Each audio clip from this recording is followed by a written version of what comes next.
파종을 해요. 밭에다가 곡식의 씨앗을 뿌립니다. 이것은 이 세상에 예수라는 씨를 하나님이 뿌리신 것과 어찌 그리 흡사한지 알 수가 없습니다. 그리고 이제 씨를 뿌리면은 그것이 썩어서 씨가 싹이 납니다. 그리고 열매를 맺어요. 이것은 우리 주 예수님이 십자가에 올라가셔서 죽어서 썩은 걸 나타냅니다. 죽어서 수많은 성도들을 열매로 맺힌 것입니다. 우리는 이 예수님 나무에 매달린 열매와 같아요. 이제 농부가 씨를 뿌려서 싹이 나면은 그때부터 가꾸기 시작하지 않습니까? 그러면 어디서 알고 날아왔는지 알 수 없지만은 이 벌레가 생겨요. 우리가 집 옆에다가 밭을 일궈 가지고 채소들을 심지 않았습니까? 무도 심고 배추도 심고 했는데 고이 자라던 새싹에 언제 왔는지 어디서 왔는지 알 수 없지만 벌레가 생겼잖아요. 그러면 우리가 살충제를 가지고 뿌립니다. 이와 같이 이 성도라는 아름다운 싹이 나게 되면은 어디서 알고 찾아왔는지 마귀가 찾아와서 괴롭힙니다.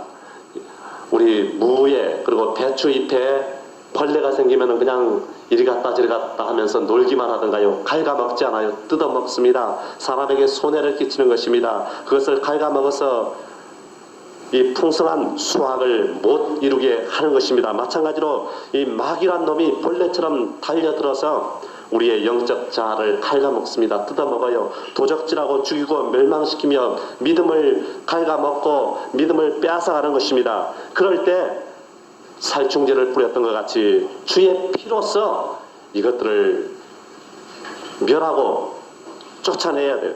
그리고 성령의 불로 지져서 그 벌레 같은 놈들을 떨어뜨려야 되는 것입니다. 그리고 이 벌레만 생기는 것이 아니라 씨를 뿌려놓으면 그 싹 옆에 또 뭔가가 돋아나요.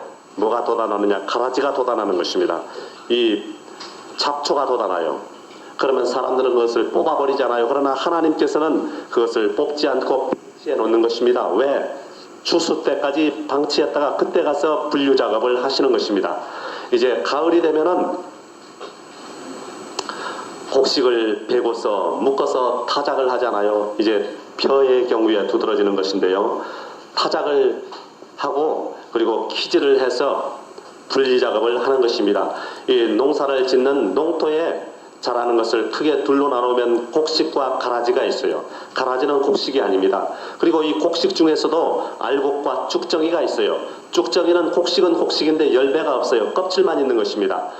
알곡은 의심할 나위 없이 곡간에 들어가요. 그런데 쭉정이는 들어갈까요? 못 들어갈까요? 못 들어가요.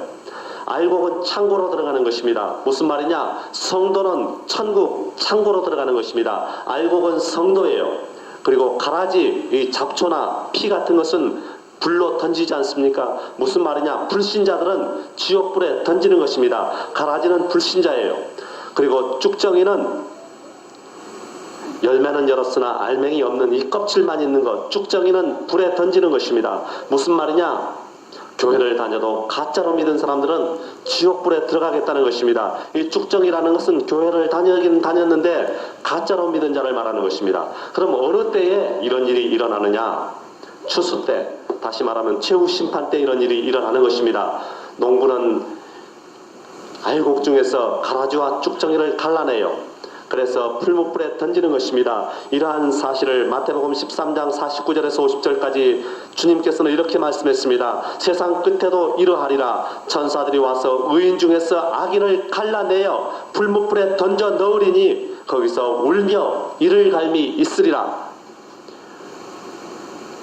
하나님께서는 의인 중에서 믿지 않는 자와 그리고 교회를 다녀도 가짜로 믿은 자를 갈라내서 지옥불에 던지시겠다는 것입니다. 그러나 성도는 지옥불에 들어가지 않고 천국으로 들어가는 것입니다. 고린도후서 5장 17절을 보니까 그런즉 누구든지 그리스도 안에 있으면 새로운 피조물이라. 이전 것은 지나갔으니 보라 새 것이 되었도다. 우리는 예수님의 피로 씻어서 새 사람이 되었습니다. 우리를 새 사람 만들어주신 것을 감사하게 되시기 바랍니다. 우리를 천국 가게 해주신 것을 감사하게 되시기 바랍니다. 세 번째로 21절에서 23절을 보니까 하나님의 뜻대로 행하는 자와 입술로만 주여 주여 하는 자가 있겠다는 것입니다. 주님은 마태복음 7장 21절에서 이렇게 말씀합니다. 나더러 주여 주여 하는 자마다 천국에 다 들어갈 것이 아니요 다만 하늘에 계신 내 아버지의 뜻대로 행하는 자라야 들어가리라 그랬습니다. 나더러 주여 주여 하는 자가 누굴까요? 교회 다니는 사람을 말하는 것입니다. 교회만 가면 사람들 믿음이 있든 없든 주여 주여 하고 난립니다. 우리 어머니 생각이 납니다. 그분은 그렇게 믿음이 없는 분인데 전에 한번 기도원을 모시고 같이 갔었는데 자리에 앉아서부터 그냥 나올 때까지 계속해서 주여 주여 합니다. 그 교회도 같이 가보면은 평소에는 믿음의 생활을 하지 않는데도 불구하고 교회 자리에 가서 앉아서 나올 때까지 주여 주여 하다가 옵니다. 그럼 옆에 사람들이 볼 때는 아주 믿음이 좋은 것 같죠. 주여 주여 한다고 해서 되는 것이 아니라는 것입니다. 이 말씀은 교회 다니는 사람마다 천국에 다 들어갈 것이 아니요 다만 하늘에 계신 내 아버지의 뜻대로 행하는 자라야 들어가리라 그런 뜻인 것입니다. 그럼 하늘에 계신 내 아버지 뜻이 무엇이길래 과연 하늘에 계신 아버지 뜻이 무엇이길래 그런 말씀을 하시느냐? 그 답이 그 밑에 나옵니다.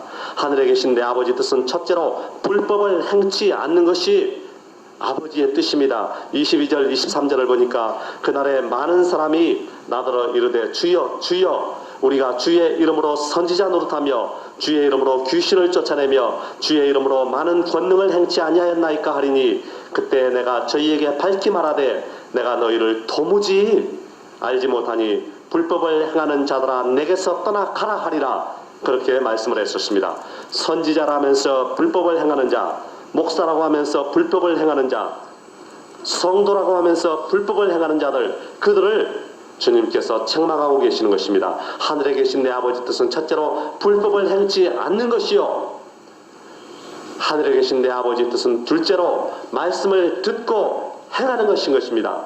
주님은 말씀을 듣고 행하는 자를 반석 위에 집을 지은 지혜로운 사람의 비유를 했습니다. 그리고 말씀을 듣고 행치 않는 자를 모래 위에 집을 지은 어리석은 사람의 비유를 했습니다. 지난주에는 말씀을 묵상하는 것을 시냇가에 나무를 심는 것에 비유를 했었습니다. 그런데 오늘은 이 말씀대로 행하는 것은 반석이요 말씀대로 행치 않는 것은 모래에 비유를 하고 있습니다. 모래 위에 집을 짓는 것은 쉽습니다. 털을 닦을 것도 없습니다. 땅을 파기도 쉽습니다. 그러나 비가 내리고 창수가 나고 바람이 불어서 그 집에 부딪힘에 그 무너짐이 심하니라 그렇게 말씀을 했습니다. 비가 오면 모래가 다 휩쓸려 내려가 버리니까 집이 무너지고 마는 것입니다. 마찬가지로 행함이 없는 믿음은 심판에 비가 내리고 시험에 바람이 불면은 신앙의 집이 무너져 내리고 마는 것입니다. 우리 성도들은 모두 다 집을 짓는 사람들이에요. 아까 찬송가 불렀지 않습니까? 세상 모든 사람들 집을 짓는 자니 반석이가 아니면 모래 위에 짓네. 그렇죠? 그런데 주님은 말씀을 듣고 행하는 자가 반석 위에 집을 짓는 자라고 말씀합니다. 그리고 듣고도 행치 않는 자는 모래 위에다가 집을 짓는 자라고 말씀을 합니다. 이 집은 신앙입니다. 믿음을 가리키는 것입니다. 반석 위에 세운 집은 행함이 있는 신앙이요 모래 위에 세운 집은 행함이 없는 신앙인 것입니다. 위기가 다가올 때 비가 오고 물이 나며 바람이 부딪힐 때 모래 위에 세운 집이 여러분을 보호할 수 있겠습니까? 오죽하면은 사상 누각이라는 말까지 생겨났겠습니까? 여러분 중에는 모래 위에 집을 짓는 사람이 한 분도 없기 바랍니다. 반석 위에 믿음의 집을 지어서 행함이 있는 믿음으로 집을 지어서 현세에서 축복은 물론 내세에서 영생을 모두 다 누리게 되시기를 주님의 이름으로 축원합니다. 지난주에는 인생의 두 길을 살펴봤었습니다. 의인과 악인의 길입니다. 농사로 말하면 곡식과 가라지죠. 가라지는 잡초 아닙니까? 그런데 이 곡식의 인생에도 두 가지가 있다는 것입니다. 그것은 알곡과 쭉정인데 이 행함이 있는 믿음과 행함이 없는 믿음을 가리키는 거예요. 그래서 이 믿음 안에 두 길을 오늘은 살펴보았습니다. 이 알곡은 창고로 가는 것이요 쭉정이는 불로 가는 것입니다.